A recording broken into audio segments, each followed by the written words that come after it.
नमस्कार दोस्तों, स्वागत है आपका हमारे ग्रीन स्टार चैनल पर और मैं आपका दोस्त आर.के. फिजिक्स। दोस्तों, क्लास 12th का फिजिक्स का यूनिट नंबर 2 जिसका नेम था करंट इलेक्ट्रिसिटी, वो हमारा स्टार्ट हो चुका था। उसकी अभी तक मैंने एक ही वीडियो अपलोड किया और उस वीडियो के अंदर जो उसका थीम था इस करंट इलेक्ट्रिसिटी का वो बताया गया था, जिसके अंदर हमने इंट्रोडक्शन ऑफ इलेक्ट्रिक करंट किया था। ठीक है दोस्तों, उसको जाके जरूर देखें, प्लेलिस्ट के अंदर जाए, क्लास 12th यूनिट 2 लिखा मिलेगा। उसके अंदर अगर मैं आपको थोड़ा रिकॉल कराऊँ, उसके अंदर हमने सिर्फ ये पढ़ा था कि जो इलेक्ट्रिक करंट है इसकी मेन थीम क्या है। उसकी मेन थीम थी motion of flow of charge. अगर चार्ज फ्लो कर रहा है कंडक्टर के अंदर तो करंट क्रिएट होगा। उसके बाद हमने इलेक्ट्रिक करंट का डेफिनेशन बताया, फार्मूला किया, यूनिट किया, क्या क्वांटिटी है, उसकी डायरेक्शन बताई मेन। ठीक है, और उसके बाद हमने डिफरेंट फॉर्म बताई।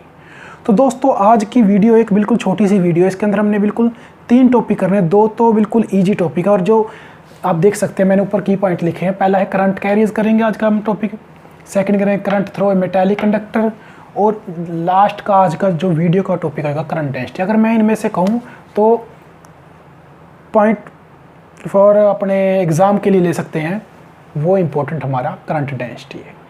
ठीक है, इनसे अधिकतर क्वेश्चन नहीं आते करंट के, लेकिन आपको पता होना चाहिए क्योंकि आगे जितने भी टॉपिक उसके अंदर ये अगर आपको ये पता होगा तभी वो टॉपिक क्लियर होंगे। ठीक है दोस्तों, तो आज का हम अपना टॉपिक स्टार्ट करते हैं। सबसे पहले है करंट कैरिज। देखो दोस्तों, डेफिनेशन मैंने दी हुई है, the charge particle flow in a definite direction are known as the current carriage. या सिंपल लैंग्वेज आप कह सकते हो कि जैसे कोई कंडक्टर है, उसके हम कहते हैं कि करंट फ्लो करता है, हम क्या कहते हैं, उसके अंदर चार्ज है। वो चार्ज कैसे इलेक्ट्रॉन है, वो एक प्रकार से क्या होगा, इसके करंट कैरिज होंगे। लेकिन अगर कंडक्टर हमारा सॉलिड हो तो उसके अंदर जो हमारे करंट कैरियर्स है वो कैसे होंगे, वो होते हैं वैलेंस इलेक्ट्रॉन।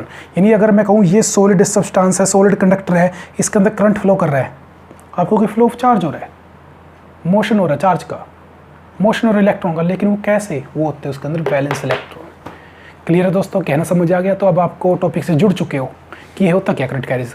ऐसे ही अगर मैं कहूँ लिक्विड्स, कोई भी लिक्विड है तो उसके अंदर हमारे करंट कैरिज क्या होते हैं, वो होते हैं हमारे दोस्तों पॉजिटिवली और नेगेटिवली चार्ज्ड आयन है। ठीक है, पॉजिटिव और नेगेटिव जो चार्ज्ड आयन है वो लिक्विड के अंदर चार्ज कैरियर होते हैं। वही क्या करते हैं, मोशन करते हैं और उससे क्या क्रिएट होगा दोस्तों, इलेक्ट्रिक करंट। ठीक है दोस्तों, तो ऐसे ही गैस के अंदर हमारे क्या होते हैं, पॉजिटिव आयन एंड इलेक्ट्रॉन्स। ये कई बार जो मैंने अब टॉपिक कराए हैं बुक्स के अंदर दिए हुए हैं, तो इनको आपको पता ही लग गया होगा क्या होता है करंट कैरियर। फिर से रिपीट करते हैं, करंट कैरियर होते हैं चार्ज पार्टिकल होते हैं जो किसी डेफिनेट डायरेक्शन में फ्लो करते हैं। जैसे अगर मैंने सिंपल बता दिया, कंडक्टर के अंदर हम कहते हैं चार्ज जो फ्लो हो रहा है, इसका मतलब क्या हो रहा है, उसके अंदर मोशन हो रहा है, चार्ज का करंट बन रहा है, लेकिन वो किसके कारण, फ्लो ऑफ चार्ज। वो फ्लो ऑफ चार्ज क्या कहलाए, उसके चार्ज कैरी कराए। ऐसे सॉलिड के अंदर क्या होते हैं, वैलेंस इलेक्ट्रॉन होते हैं। लिक्विड के अंदर क्या होते हैं, पॉजिटिव नेगेटिव चार्ज होते हैं। गैस के अंदर क्या होते हैं, पॉजिटिव एंड इलेक्ट्रॉन होते हैं। ठीक है दोस्तों, अब इसको स्क्रीनशॉट कीजिए और नेक्स्ट टॉपिक अपन स्टार्ट करते हैं, करंट थ्रो ए मेटालिक कंडक्टर। वो भी एक छोटा सा टॉपिक है।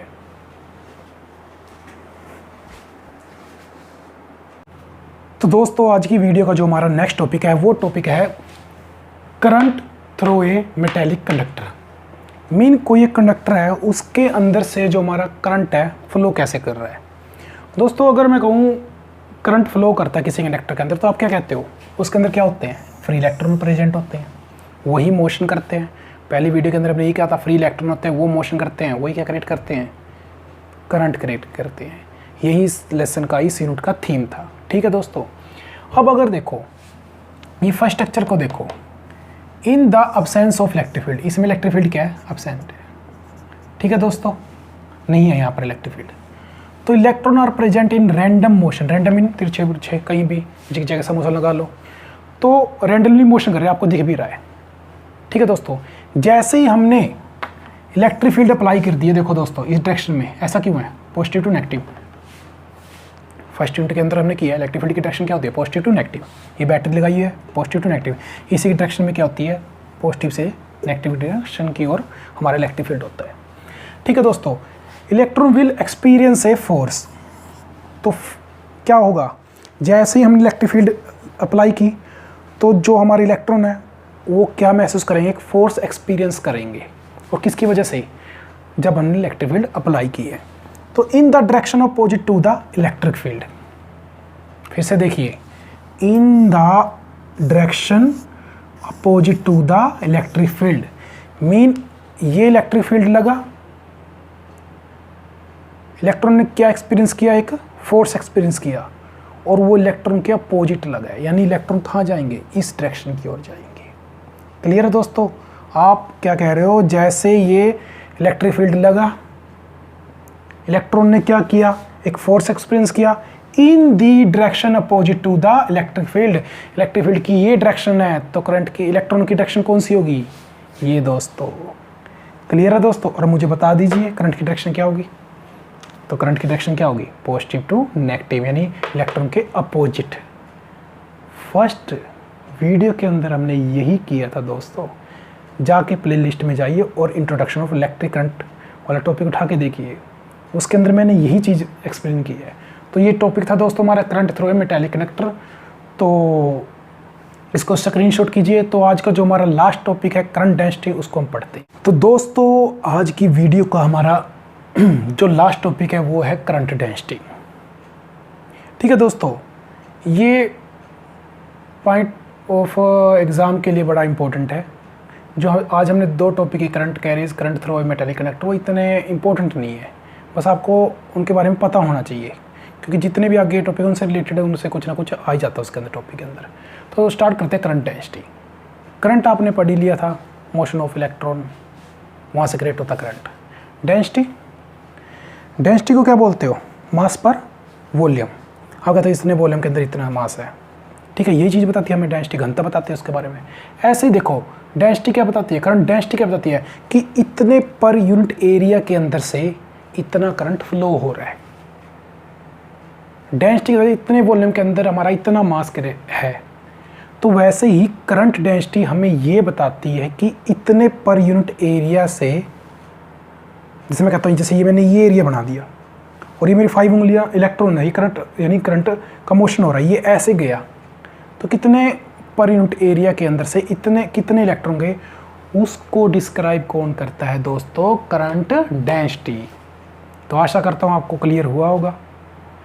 तो दोस्तों वही definition, current per unit area of cross section of the conductor is called current density. ठीक है दोस्तों, अब देखो ये स्ट्रक्चर बनाया मैंने, यहाँ पर एक डायग्राम बनाया हुआ है, इसके अंदर क्या बताया हुआ कि जैसे ये कंडक्टर हो गया, इसके अंदर से इलेक्ट्रॉन एरो की ओर बताया, इसका एरिया ए आई, ये करंट आई इसके अंदर फ्लो हो रहा है। इतने एरिया के अंदर से कितने नंबर ऑफ इलेक्ट्रॉन पास हो रहे हैं, उसी चीज़ को बोला, इसी एरिया के अंदर से कितना करंट फ्लो हो रहा है per unit area cross section के अंदर से, उसी चीज़ को बोला जाता है करंट डेंसिटी, जिसको डिनोट किया जाता है जे से, आई अपॉन ए। कितने क्रॉस सेक्शन एरिया के अंदर से कितना करंट फ्लो होता है, उसी को बोला जाता है करंट डेंसिटी। तो देवी और सजनों, आपको समझ आ गया होगा। यूनिट बड़ा सिंपल है, जो करंट है यानी चार्ज फ्लो करेगा उसको बोलेंगे कॉलम पर मीटर स्क्वायर। वेक्टर क्वांटिटी है, डायरेक्शन क्या होती है, is always in the direction of current. ठीक है दोस्तों, जहाँ पर हमारा करंट का डायरेक्शन है उसी की साइड इस करंट डेंसिटी का हम डायरेक्शन लेते हैं। तो दोस्तों ये था करंट डेंसिटी, बड़ा इजी टॉपिक था, J = I अपॉन A। अगर थियोरटिकल आ जाए तो इतना ही पूछा जाता है। अगर आपसे न्यूमेरिकल करें, ठीक है दोस्तों, उसके लिए इसके स्पेशल केसेस आपको करने जरूरी होते हैं।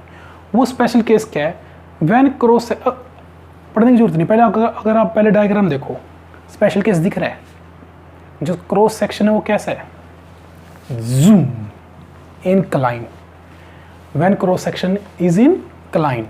तो क्लियर हो गया होगा दोस्तों कि हमारा टॉपिक क्या है, कि इसका स्पेशल करंट डेंसिटी का क्लियर है कि अगर हमारा प्लेन इस टाइप से हो जाए इनक्लाइन, तो एरिया क्या हुआ, ज्यूम। तो एरिया देखो दोस्तों ये होगा, ये एरिया होगा, ये इनक्लाइन प्लेन, ये इसका area, electron enter, electron leave. Clear है दोस्तों? तो मुझे अब ये बता दीजिए, इलेक्ट्रॉन तो इस टाइप से जा रहे हैं, प्लेन इस टाइप से हो गया, एरिया इसका ये हो गया। तो अब आपको पता है, अगर मैं यहाँ पर लेट कर लूँ एंगल थीटा, तो इसके दो कंपोनेंट होंगे, तोड़ना पड़ेगा। यहाँ पर कौन सा होगा, ए साइन थीटा, ए कोस थीटा। क्लास 11th मत पूछिए सर। और यहाँ पर कौन सा कंपोनेंट होगा, ए साइन थीटा। क्लियर दोस्तों? अब आपको ये देखना है ए साइन थीटा लें या ए कोस थीटा लें, ठीक है। मैंने क्या कहा था, करंट डेंसिटी की डायरेक्शन कहाँ होगी, जहाँ करंट फ्लो करे, कहाँ फ्लो कर रहा है, कंपोनेंट कौन सा आ रहा है, ए कोस थीटा, तो तभी लिखा है J=I/A कोस थीटा। क्लियर है दोस्तों।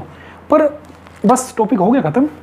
अगर मैं आपसे पूछूं क्या A sin थीटा आ सकता है, बोलो कौन बोला, अरे कोई नहीं बोला, आवाज़ कहाँ से सुनेगी आपकी दोस्तों। हाँ कमेंट के अंदर दीजिएगा, अगर कोई भी डाउट है कमेंट के अंदर दे दीजिएगा, उसका सलूशन आपको मिल जाएगा। तो दोस्तों देखो यहाँ पर एक कोस थीटा आ रहा था इसका कंपोनेंट, मैंने क्या क्वेश्चन किया आपसे, रियलाइज कि क्या हम A sin थीटा ले सकते हैं, ले सकते हैं दोस्तों। क्यों, आप में से कोई स्टूडेंट कहे मैं तो इस एंगल को थीटा नहीं मानता, मैं तो यहाँ से थीटा लेट करूँगा, तो यहाँ पर कौन सा हो जाएगा, थीटा की सहायता में कौन सा होता है कोस थीटा, यहाँ पर क्या हो जाएगा A sin थीटा, तो A sin थीटा आ जाएगा। क्लियर है दोस्तों। ये ऐसी चीज़ें आप न्यूमेरिकल के अंदर याद रखना। मेरा मकसद जितना है फिजिक्स के अंदर, आपको पहले भी बताया था, easy language, easy method, easy way, easy derivation. ठीक है दोस्तों। तो अब आगे तो बड़ा सिंपल ही है, आई की वैल्यू निकाल सकते हैं, I=J कोस थीटा। अगर स्मॉल क्रॉस सेक्शन के लिए लिखो तो DI/J/D कोस थीटा, तो यहाँ से इंटीग्रेट करेंगे तो DI का I यहाँ पर इंटीग्रेट J/DA कोस थीटा। अब याद करिए कोस थीटा क्या डॉट लिखा जा सकता है, क्लास 11 वेक्टर स्केलर वाला कोस थीटा क्या डॉट लिखा जा सकता है, लिखा जा सकता है, तो I=J/DA। ठीक है, ये स्मॉल क्रॉस सेक्शन के लिए होगा। तो आशा करता हूँ आज का टॉपिक आपको क्लियर हुआ होगा। तो अगर इसको आपके टॉपिक के या पूरे के हैंड रिटन नोट चाहिए, डिस्क्रिप्शन अंदर लिंक है, वहाँ से ओपन कर लीजिए, या फिर आपको व्हाट्सएप मेरा नंबर यहाँ स्क्रीन पर मिल रहा होगा, उस पर व्हाट्सएप कीजिए और ये हैंड रिटन नोट्स आपके पास अवेलेबल होंगे। ठीक है दोस्तों। और नीचे बेल आइकन का बटन है, उस पर क्लिक कीजिए, आप हमारे साथ जुड़ जाएंगे, मेरा चैनल सब्सक्राइब हो जाएगा आपके से। और दूसरा लाइक कीजिए, शेयर कीजिए, कमेंट कीजिए। धन्यवाद दोस्तों। जय हिंद, जय भारत।